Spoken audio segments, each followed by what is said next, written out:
పరిశుద్ధాత్మను కలుగజేయుము. Praise the lord. దేవునికి మహిమ కలుగును గాక.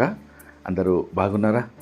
ఈరోజు దేవుడు మనకిచ్చిన వాగ్దానము రండి కలిసి ధ్యానించుకుందాం. యెషయా గ్రంథము 26వ అధ్యాయము 3వ వచనము.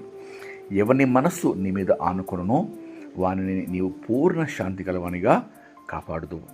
ప్రియమైన దేవుని బిడ్డలారా, ఈ ఆధునిక ప్రపంచంలో మానవునికి అన్నీ ఉన్నాయి, కానీ శాంతి లేదు, నెమ్మది లేదు, సమాధానము కరువైంది.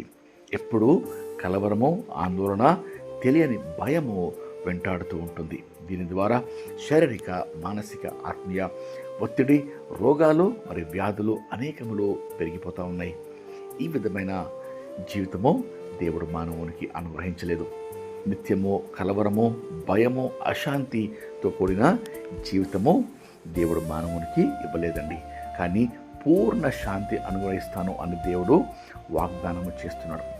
ఎప్పుడైతే నీ మనసు ఆయనపై ఆనుకొనునో, నీవు ఆయన యందు విశ్వాసం ఉంచుతావో, అప్పుడు పూర్ణ శాంతి అన్ని పరిస్థితుల్లో, అన్ని సమయాల్లో నీవు నిలబొట్టకు, జయించుటకు దేవుడు తన కృప అనుగ్రహిస్తాడు. ఈ వాగ్దానము పొందుకుంటకు రండి, కలిసి ప్రార్థన చేసుకుందాం. ప్రార్థన. మహాపరిశుద్ధమైన మా ప్రియమైన పరలోక తండ్రి, మీరు ఇచ్చిన శ్రేష్టమైన వాగ్దానంకి మీకు ఎంతో స్తోత్రం చెల్లిస్తున్నాయా ప్రభా. ఎందరైతే ప్రార్థనలో ఏకీభవించున్నారో ప్రభా, శాంతి లేక ప్రభా, సమాధానం లేకుండా అనారోగ్య పరిస్థితులతో ప్రభా, అనేకమైన కలవరములతో ప్రభా నీ బిడ్డలు ప్రార్థనలో ఏకీవించినారో ప్రతి ఒక్కరిని ప్రభా మీరు జ్ఞాపకము చేసుకోమని వేడుకొంచున్నాం. మొర ఆలకించమని, ప్రార్థనకు చెవియొగ్గమని, జవాబు దయచేయమని ప్రభా, కష్టాల్లో కలతీర్చమని, కన్నీరు తుడిచి ప్రభా అయ్యా గొప్ప విజయము నీ బిడ్డలకు దయచేయమని, ఆరోగ్యము, నెమ్మది, విడుదల, స్వస్థత, రక్షణ ప్రార్థనలో ఏకీవించిన ప్రతి ఒక్కరికి ప్రభా వారి అవసరతలకు మీరు అనుగ్రహించమని వేడుకొచ్చు.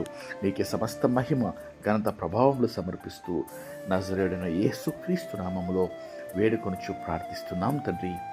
ఆమేన్. దేవుడు మిమ్మల్ని దీవించును గాక.